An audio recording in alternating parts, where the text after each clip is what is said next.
Hoje a gente vai reagir a um vídeo de um dos personagens mais surpreendentes de Kimetsu no Yaiba, ou Demon Slayer, se você é o mais chegado, tá ligado? Eu tô falando do Akaza mesmo. O analista fez um vídeo falando assim: o Oni que se derrotou, Akaza.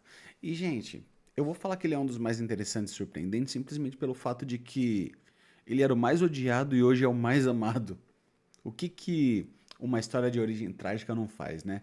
Mas sem delongas, sem enrolação, eu vou dar play nesse vídeo aqui. Espero que vocês curtam assim como eu. Já dei o like, eu já sou aliás, não sou inscrito ainda no analista por esse canal.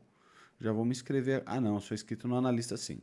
Então, sem mais delongas, vamos dar bora pro play. Falar de um personagem que me lembra muito o próprio Ukiyoha de Bleach. Pois é, um personagem que tinha potencial de subir muito mais em sua patente e que, muito devido à sua própria personalidade e escolhas, acabou ficando estagnado no seu posto e número inferior ao de outros que poderia vir a superar. Sim, hoje falaremos sobre o Akaza ou o Hakuji, que é o nome humano do Lua Superior 3.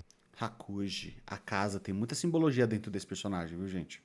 Teremos polêmicas, simbologias dos ataques dele que você provavelmente não pegou, significados escondidos e muito mais. E pois é, também vamos falar aqui sobre coisas que dão a entender que o Akaza é bem mais forte do que as pessoas acham. E cá entre nós, eu não sou fanboy dele, eu não gosto Eu já acho ele bem forte. Ele tem a maior velocidade de ataque dentre os Luas superiores e eu vou provar tudo isso aí mais pra frente. Ou seja, é o mais rápido de todos. Vamos lá, vamos ver. Então, E salve, salve, rapaziadinha. Muitos daqui do meu canal julgam Kimetsu como sendo uma obra mediana e eu acho isso, de certa forma, uma constatação um pouco injusta. Também isso acho. Porque essa é uma obra que tem, sim, seus problemas, como muitas outras coisas, né? Mas que ela é bem divertida e tem alguns... Eu não acho que ela tem problemas, eu acho que ela é simplificada. Só que quanto mais simples, mais acessível é e mais fácil das pessoas verem ou acompanharem. Então é assim, o sábio, o inteligente, é aquele que passa uma mensagem simples de entender. Uma mensagem muito complexa é muito nichada e não alcança tanta gente. Eu acho que Demon Slayer é muito eficiente, tá? Minha opinião. Os personagens bem interessantes, com um tema sólido e valioso, além, é claro, de muita semiótica. E esse é o caso que vamos destrinchar hoje. Por isso, se vocês gostam de Kimetsu aqui no canal e querem um vídeo, sei lá, da Shinobu, já deixa seu like. Já saiu da Shinobu e é bom pra caramba, hein? Preços a partir de R$ 1,99. Apenas um cafezito. Então não perca tempo. Se esse vídeo for bem, eu vou fazer mais Kimetsu. Se não for, eu vou falar de outra coisa, meu mano. E é assim que meu amor. E um salve a todos os Luas superiores aqui do canal. Vocês são show. E agora, bora pro vídeo. Akaza é um dos personagens mais trágicos e complexos de Kimetsu no Yaiba. E isso é um feito e tanto. Porque, embora nem todos sejam tão complexos, tem muito personagem trágico nessa desgraça. Ele tem uma construção psicológica cheia de contradições, marcada por amor, perda e por ressentimento, que nunca cicatrizou. Suas técnicas de luta, símbolos e até mesmo sua filosofia de vida como Oni não nasceram do nada. Tudo é um eco distorcido de sua vida como humano, assim como o de muitos outros Onis em Kimetsu, que eu posso analisar, viu? É só pedir. Um passado com uma dor tão profunda que, mesmo após esquecer quem ele foi, ainda o acompanha como uma sombra, que se manifesta várias vezes durante sua luta contra Tanjiro e Gyu. E bora começar falando do combate. Seu estilo de combate, conhecido como Hakai Satsu, é baseado em artes marciais e no uso de seus próprios punhos, e só isso, sem truque, sem elementos, sem equipamento, sem nada disso. Mais ou menos. Ele só usa a mão. Nada de arma, truque, só corpo e força bruta. Esse detalhe, que poderia parecer apenas estético, remete diretamente à forma como ele enxergava a vida. A força verdadeira é aquela que se encara de frente, sem covardia e sem se esconder, direto e reto. Essa filosofia não é do nada e também não é aquele estereótipo chato do maníaco por lutas, que nem os Araki, sabe? E eu não falo isso de maneira pejorativa. Vamos falar agora sobre a relação do Akaza com a fraqueza. Como que ele enxerga essa questão da fraqueza? A Akaza sempre odiou.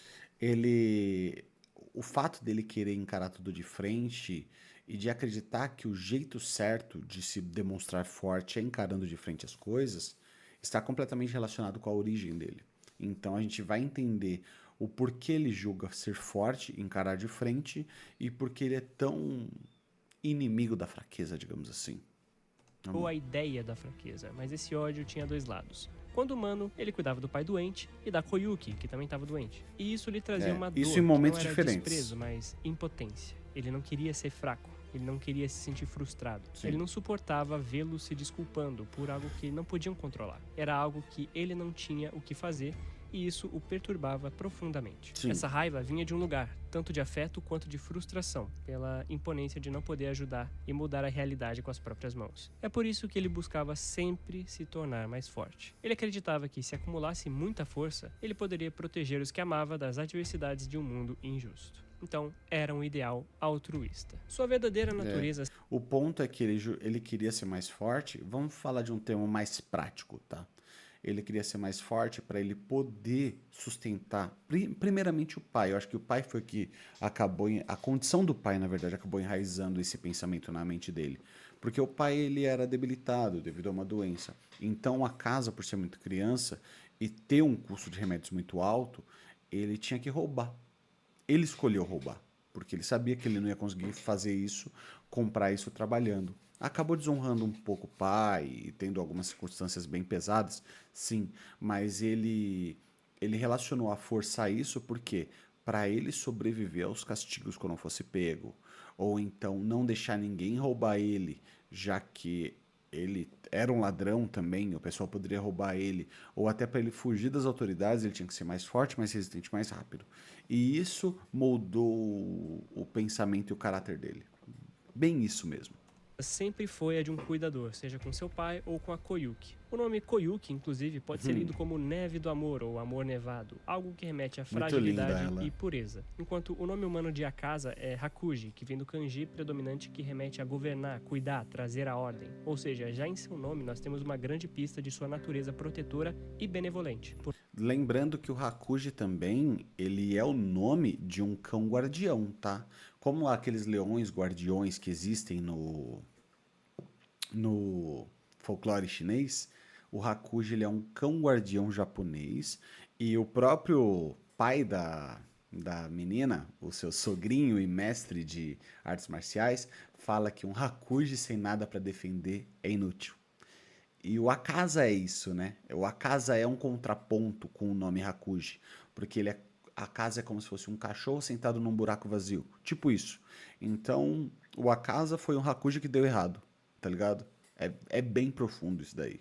Por mais que ele faça isso por meios desesperados e, né, o cara rouba para conseguir prover. Seu sobrenome é Soyama, que é um sobrenome comum e significa montanha ancestral. Agora, quando ele se torna Akaza, ou Akaza, o significado do seu nome também é distorcido. Quando eu ouvi pela primeira vez, eu pensei que Akaza seria o kanji de Aka, que significa vermelho em japonês, e o Za, que remete a trono, sendo assim algo como trono vermelho. Pelo menos foi o que eu pensei. Algo como trono carmesim, que remete à sua crescente jornada sangrenta como Oni. Essa foi a minha interpretação naquele momento. Porém, eu me surpreendi ao saber que os kanjis não são de Aka, de vermelho, mas sim de Akaza. É tudo separado. Que pode ser interpretado como o belo trono da caverna, que é completamente diferente do que eu achava que era. Embora talvez o trocadilho de AK com vermelho também possa ser intencional. Essa questão do trono da caverna, que é o que significa o nome dele, ao meu ver é uma interpretação de Akaza por ser uma criatura que é totalmente guiada por seus instintos. Mas, gente, ó, esse daí eu pesquisei, eu falo com propriedade, tá? O Akaza, ele tá relacionado também a um contraponto com Hakuji, que eu já falei aqui, tá? E como eu provo isso? No meu canal principal, lá no canal Vini TV, tem uma análise do Akaza. E é bem profunda também, eu peguei vários pontos, então falo sem medo nenhum, tá? Tá relacionado principalmente à figura de um cachorro. Interiores e primitivos, como se os seus impulsos ocultos dominassem agora o indivíduo. Caverna dá aquela impressão de algo interno, algo interior, escuro, até porque agora ele é um Oni, ele nem pode ter a luz do dia. Na minha leitura, eu também interpreto que isso possa ser uma referência a seu sobrenome, já que o antigo sobrenome dele era Montanha, né? É algo externo, sincero e claro, e agora como Oni, seu nome remete a algo interno, oculto e escondido. Muito legal. Mas essa é só a minha leitura sobre o simbolismo do nome do Akaza. A perspectiva de fraqueza do Akaza mudou muito depois de sua transformação em Oni. A fraqueza que antes ele via como algo a ser protegido, que essa também é a própria ideia agora é destruído, passou a ser vista agora como algo vil, destrutivo, uma ameaça disfarçada. Até porque foi pela fraqueza dos humanos que envenenaram o poço que ele perdeu tudo que tinha. Toda a dor que ele sentiu em seu trauma veio a partir da fraqueza dos outros em sua covardia de atacar com veneno e não em um duelo justo. Eu já tenho uma leitura um pouquinho diferente. Eu acho que a fraqueza, ele nunca... tipo assim, ele olha para os humanos como fracos e tudo mais, mas ele também olha para a fraqueza com raiva, porque a fraqueza do humano, subliminarmente, significava e se conectava com a sua fraqueza. Ele foi insuficiente para proteger o que ele queria, tá ligado? Ele foi insuficiente para proteger o seu pai, ele foi insuficiente para proteger a sua noiva. Então, a minha leitura do personagem, eu olho que ele odeia essa fraqueza justamente pelo fato dele não ter sido suficiente e foi fraco quando homem, tá ligado? E lembrando que ele, como a casa, ele não tem praticamente memória nenhuma das vidas anteriores, da vida anterior dele. Então, fica tudo no subconsciente, tá ligado?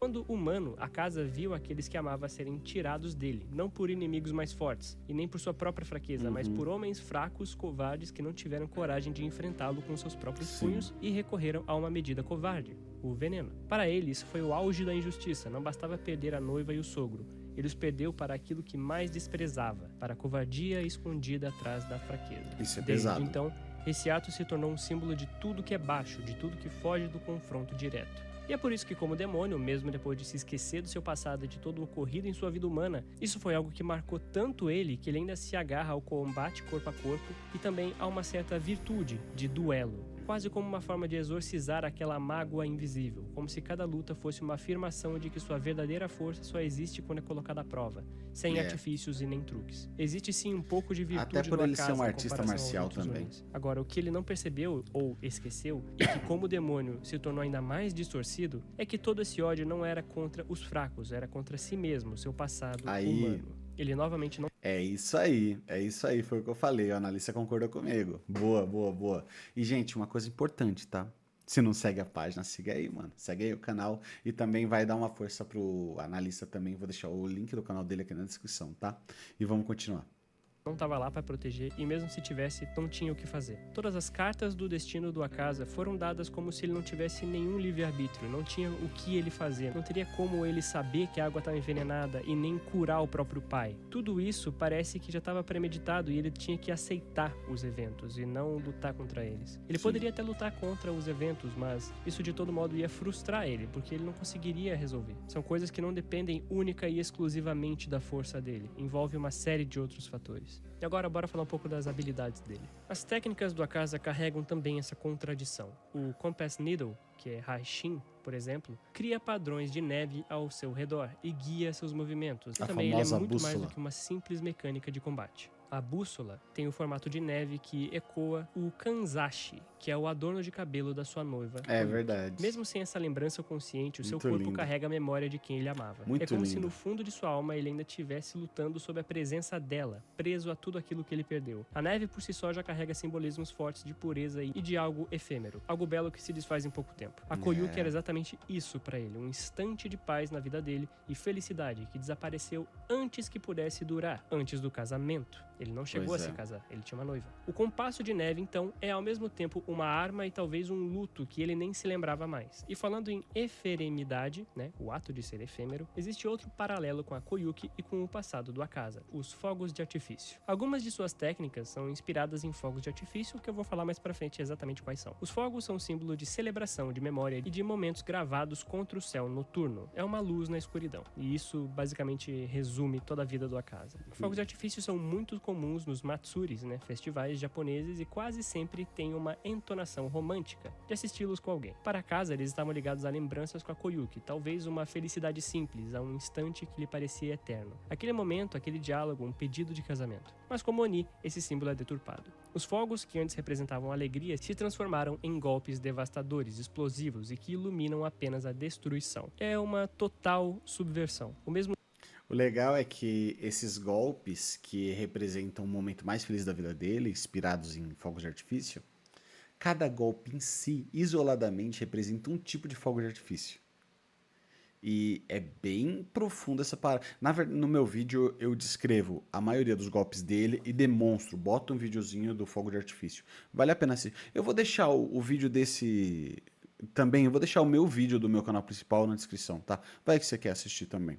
E vamos lá. no céu que guardava uma lembrança de amor, agora testemunha a violência que nasceu de sua perda. E um grande detalhe, que é bastante interessante na minha opinião. O Akaza nunca devorou mulheres, mesmo sabendo que elas eram mais nutritivas para os Onis e essenciais para que ele se tornasse ainda mais forte. Essa é uma contradição profunda na psique dele. Ele ainda buscava obsessivamente a força e desprezava os fracos, ainda lutando contra guerreiros cada vez mais poderosos.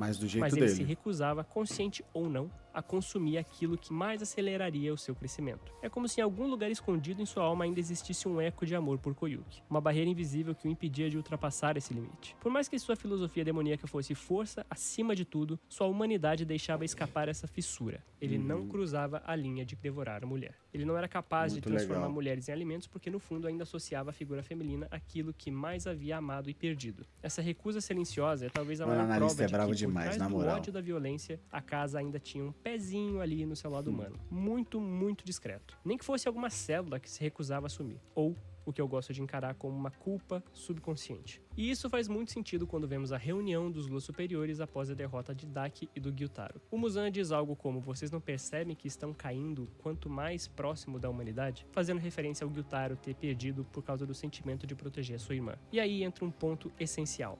A casa não é apenas uma figura isolada, mas um reflexo da própria filosofia ampla dos Onis em Kimetsu no Yaiba. Isso se repete algumas vezes. E existe sim, neles, um certo darwinismo social. Apenas os mais fortes merecem sobreviver e evoluir. O Doma afirma que não existe nada além do corpo e que ao morrer... Até pelo fato do próprio Muzan, né? O Muzan, ele impõe essa regra de força e de resistência ao próprio sangue dele como nível hierárquico para controlar e para se sentir mais superior que os outros. Ele incentiva essa competição justamente para fazer todo mundo ficar mais forte. Mano, o Muzan é um cretino, mano, muito violento. Morrer, nada resta. O Kokushibo, o Goat, se transformou em um demônio para escapar da velhice e da deterioração do corpo, agarrando-se à força física como se fosse a única forma de eternidade. Todos eles compartilham essa visão materialista, em que força é sinônimo de existência e permanência, o oposto da Koyuki e da humanidade. E a casa se encaixa perfeitamente nesse paradigma. Sua obsessão por derrotar os fortes e desprezar os fracos não é só pessoal, mas também parte dessa lógica de sobrevivência. Para ele, vencer é provar que sua vida, sua existência ainda tem sentido. No entanto, isso contrasta diretamente com o que os humanos em Kimetsu no Yaiba experimentam. Visões de gerações passadas, memórias, descendentes, a ideia de reencarnação e espiritualidade. O próprio final de Kimetsu tem esse tema de legado, de você deixar alguma coisa para a próxima geração. Para os humanos existe sim algo além do corpo, além da força física, a continuidade da alma e o legado invisível que eu já falei. E essa é a ironia cruel da trajetória do Akaza. Ele, que mais do que ninguém lutou para proteger os outros e buscou um sentido para sua força, acabou preso em uma filosofia que nega tudo que poderia lhe trazer paz. Enquanto os humanos encontram consolo em memórias e reencarnações, os demônios se agarram apenas ao corpo e ao material, algo que não existe virtude, a selva, a lei do mais forte. E no caso do Akaza, nossa, é muito difícil de falar isso. O Akaza do Akaza. Mas é. Rolou isso no meu vídeo também. No caso do Akaza. No caso do Akaza, isso significa viver eternamente em conflito com sua própria natureza, com sua própria impotência. Ele se esqueceu de quem ele era, mas nunca conseguiu esquecer o peso daquilo que perdeu. No fim, o Akaza não odiava os fracos simplesmente porque era do mal, ou cruel. Ele odiava neles o reflexo daquilo que ele próprio temia ser. Sua luta nunca foi apenas contra caçadores ou rivais mais fortes. Foi contra a sua própria ideia de fraqueza que existia dentro dele mesmo. Sim. E talvez seja por isso que, entre todos os demônios, o Akaza seja lembrado não apenas pela violência, mas pela profundidade de sua tragédia. Um homem que queria proteger, mas que acabou preso para sempre na sombra daquilo que não conseguia salvar. Mas a violência também é um aspecto importantíssimo no seu personagem. Eu gosto de pensar que cada um dos Luas Superiores tem uma base similar aos 7 pecados capitais. Isso não é confirmado em nenhum lugar, é só viagem. Não mesmo. Mas quando você lembra que o... Não mesmo, que assim, não é confirmado mesmo, mas tem muitas semelhanças. Um é vaidoso, outro é conectado à raiva, um é guloso, o Doma é guloso. Então acho que pode ter uma conexão sim. Mas como são 12, né, a conta não fecha muito. A menos que o Muzan seja o ganância. Caraca, o Muzan é ganância. Então 6 superiores mais o Muzan deve ser representação de... Um é inveja, o Kokushibo é inveja. Caraca, velho, isso daí dá um vídeo, hein? Kokushibo era movido pela inveja do seu irmão e o Doma tinha a gula por mulheres cada vez mais nutritivas, nesse meio, o Akaza com certeza representaria o pecado da ira. A ira desenfreada que eliminou todos os inimigos mais fortes dele, a ira da frustração de perder tudo que mais amou. É claro que os outros Onis também têm outros pecados, mas aqui o foco é o nosso Akazinha, né? Mas agora bora falar sobre a polêmica, mano. Akaza é o Oni mais forte? Vamos falar um pouquinho sobre isso aqui. Vamos ver até onde dá pra forçar a força desse cara. A ira com certeza é um denominador importante quando pensamos no Akaza dentro da hierarquia de poder dos Luas superiores. O quão forte ele realmente é? Bom, em questão de atributo, o Akaza é realmente muito absurdo, tanto em poder destrutivo, como vimos pelo estrago que ele fez durante o Castelo Infinito, mas eu acho que o principal atributo a se ressaltar aqui é a velocidade de ataque mesmo. Sim, ele é rápido, muito rápido, principalmente com a velocidade dos golpes desferidos, e eu não tô exagerando quando eu falo que ele tem ataques mais rápidos que o do Kokushibo. E vocês devem estar achando que eu sou maluco, né? Mas cara, isso foi comprovado no Fanbook 2 de Kimetsu, então é confirmado. Acabou. Soma esse poder destrutivo que ele tem com a altíssima velocidade de ataque e com a bússola que garante que ele possa acertar ataques ainda mais precisos, e você tem aí um oponente absurdo. Mesmo que o inimigo do Akaza consiga acertar alguma coisa no Akaza e burlar a bússola de defesa, que é quase automática, o inimigo ainda precisaria fazer isso diversas vezes até cortar a cabeça, porque a regeneração dele também é absurda. E mesmo que ele corte a cabeça, a gente viu o que aconteceu, né? Então, cara, parando pra pensar, ele é realmente muito brabo, até se comparado ao Kokushibo e ao Doma. Eu acho que ele superou o Doma em poder, em força, na luta. Ele evoluiu na luta entre o Tanjiro e o Tomioka, tá ligado? Então, a minha opinião sincera, ele ficou mais forte que o Lua Superior 2 ali. Não vou falar que o Lua Superior 1, tá? Mas que o 2 com certeza. Ele ficou mais forte que o Doma pra mim. Ele tem uma vontade de viver tão absurda que ele continua lutando e evoluindo mesmo sem cabeça. Isso é um feito bem absurdo desse verso de resistência. Algo que o Doma não conseguiu fazer. E ele conseguiria lutar sem cabeça porque ele continuaria usando a bússola para identificar os inimigos ao redor e se protegendo. Ele é basicamente uma máquina de matar ambulante e sem qualquer consciência. E claro que ele chegou nesse ponto sem ter que devorar nenhuma mulher. Mais uma vez, ele não usou o principal farm daquele verso, daquele sistema de poder. É o centro de nutrientes para evolução dos Onis, e ele não usou. Enquanto o Doma era literalmente um farmador de devorar só fêmea. O cara focava literalmente só nisso. Então, cara, o Akaza é realmente muito absurdo. E em nível de poder, eu colocaria ele parelho com o Lua Superior 2, tá? Mas é só em nível de poder. Akaza e Doma são muito diferentes e eu julgo o Doma como sendo um counter muito bom do Akaza. Pela questão do ar não ser fácil de se defender, mesmo com o auxílio da bússola. Não é um ataque simples ou em projétil, é em área. Mas sim, a velocidade de ataque do Akaza já provou ser muito superior à do Doma. Então eu diria que tem luta, mas que pela matchup ser bem específica, o Doma acaba tendo vantagem pelos golpes em área e podem congelar e debilitar o Hakai Satsu. E bom, agora bora falar um pouco dos golpes do Akaza. Mais especificamente a simbologia e coisas que você pode não ter percebido. A começar pelo que eu acabei de falar, o Hakai Satsu, que significa morte destruidora. Os kanjis de Hakai aparecem em textos budistas como romper ilusões ou quebrar a roda do sofrimento. Akaza, como Oni, distorce esse conceito e, em vez de romper a ilusão para alcançar a iluminação, ele rompe vidas para impor força. Ele continua dentro daquele ciclo. Com isso, a Akaza tem a capacidade de gerar ondas de choque destrutivas de qualquer parte do seu corpo, basicamente, a qualquer distância. Tá bom, não é qualquer distância, mas é uma distância bem considerável. E vale ressaltar que a velocidade e potência podem ir aumentando conforme o espírito de luta dele estiver crescente. Temos também o Hashin, que é a bússola, e as capacidades desse Kikijutsu permitem que o Akaza possa perceber muitos elementos do inimigo, não é só quase um sentido aranha, ele pode perceber a vontade e o nível de combate dos inimigos, ele consegue saber a força deles. Isso permite com que ele consiga entender a origem dos ataques e não seja surpreendido também. Isso é claro, além de medir o nível e saber quem é forte ou fraco só de bater o olho quando ela estiver ativa. Ele também pode usar a bússola como guia para atacar em pontos vitais e fraquezas do oponente. Quando ela estiver ativa, dá até para lutar usando ela sem cabeça. De tão OP e quebrada que é. É muito quebrado. Ela é ótima para defesa e para ataque. Agora bora falar dos estilos que o Akaza utiliza. A começar pelo Kushik, o estilo vazio. Vazio é um termo frequente nas habilidades do Akaza e os kanjis remetem a um conceito fundamental no budismo, o vácuo, a inexistência intrínseca de todas as coisas e também o vazio do próprio ego. É claro que no caso do Akaza, nós temos esse conceito distorcido e feito de maneira irônica por ele ser um Oni, algo fadado a ficar no plano material, movido basicamente por ego. E vazio remete ao kanji Ku, enquanto o kanji Shiki vem de método ou estilo, e tem outros 2 estilos aí que o Akasa mostra. O Hanshiki, que é o estilo do caos, da rebelião, e o kanji Han remete exatamente a isso. Basicamente a quebra de ordem em um ato de rebeldia. E por fim nós temos o Meshiki, o estilo da aniquilação ou extinção. O kanji é de Metsu e ele é um dos 4 selos do budismo. Essa aniquilação ou extinção é presente na referência do próprio Nirvana, que é interligado à extinção do sofrimento. A paz final que o Akasa quer dar a seus oponentes e que na verdade não sabe o motivo do porquê faz isso e continua lutando. Agora temos 2 ataques que têm uma referência similar na história do Akasa. O chamado Kyakushiki Ryusen Gunko e o outro é o Ryusei Seirin. Primeiro, Ryusen Gunko vem de fluir, clarão súbito. Lembrando que isso daí também está conectado com fogos de artifício específicos, tá? Isso, como eu falei, tá no meu vídeo principal, lá no meu canal principal, tá bom? Mas isso tá completamente relacionado com nomes de fogos de artifício também.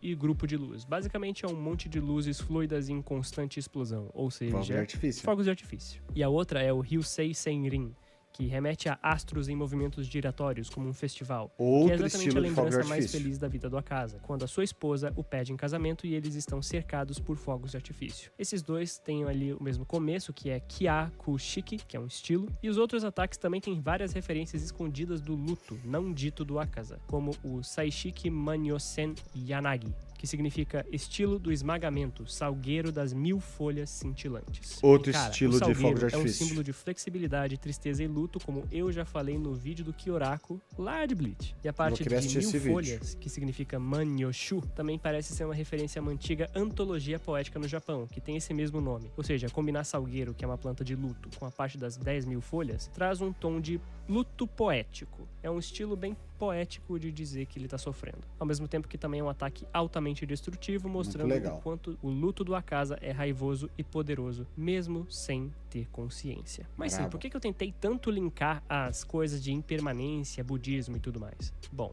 isso é porque, além de ser em parte muito por conta do tema do próprio personagem e também da cultura japonesa em si, também temos os ideogramas como Ku, que é vazio, e Metsu, que é aniquilar e extinguir. Esses ataques, eles vêm diretamente da cosmologia budista. No ensinamento, vazio e extinção significa libertação do sofrimento, transcendência do ciclo do samsara, de mortes e renascimento. A casa, porém, converte esses símbolos em armas. O vazio é a ausência de misericórdia, a extinção é literal. Ele mata a vida. Assim, a sua arte marcial demoníaca é uma caricatura sangrenta do caminho espiritual. Ele é o oposto da paz. Ele é a ira. O famoso Shura no Michi, que são seres budistas consumidos pela ira e pelo conflito, os Ashuras. Quanto à parte do efêmero e fogos de artifício, temos o kanji Yagari, que é salgueiro, e vários outros. E eles evocam a estética do já mencionado melancolia da impermanência. Fogos de artifício, folhas que caem, a luz prateada que desaparece, símbolos de beleza transitória. Mas na técnica do Akasa, o efêmero não é contemplação, não é algo rápido, e sim a violência súbita do instante em que algo deixa de existir. Que você denso. pisca e você morre. Um ataque em falso e acabou a luta. E o Akasa tem muitos ataques, cara, muitos ataques, como eu disse anteriormente. Todos eles seguem essa linha de seu passado remetendo muito à perda de suas lembranças mais queridas, as quais ele ironicamente não se lembra. Parece que todo o tema de ser um Oni tem como principal objetivo você se afastar da sua humanidade. Isso é pra todos. Até o momento em que você começa a evoluir para outra coisa, algo ainda mais além de um mero Oni. Mas durante essa aprovação, para você transcender, você precisa apagar completamente o ego humano que você ainda possui, ou possuiu. No caso do Kokushibo, ele teria que largar a sua vaidade e tudo que ele mais se importou e que ele reconhecia como sua virtude, ainda que distorcida. Ele não consegue fazer isso ao ver a si mesmo refletido,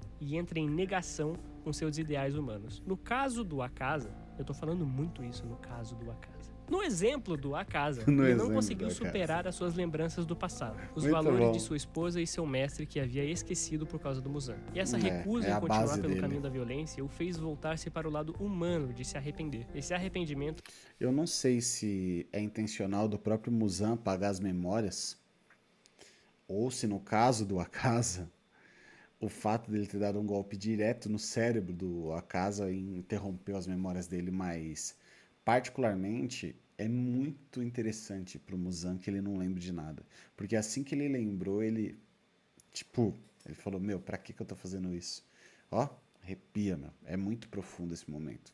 foi seu regresso na cadeia de evolução de Oni. E se não fosse por isso, ele teria continuado a evoluir sem parar e alcançado patamares ainda mais elevados na hierarquia do Muzan. Ele poderia sim superar a fraqueza da cabeça e com isso sua provável única fraqueza seria o próprio Sol, assim como o Muzan. Mas sobre o Akaza, é isso, rapaziada. Espero que tenham gostado. Excelente vídeo. Analista é um belo analista. Eu gosto muito dos vídeos dele, então eu sou suspeito a falar, né, família? E é isso. Nos vemos no próximo vídeo. E toda honra e glória a Deus. Tamo junto.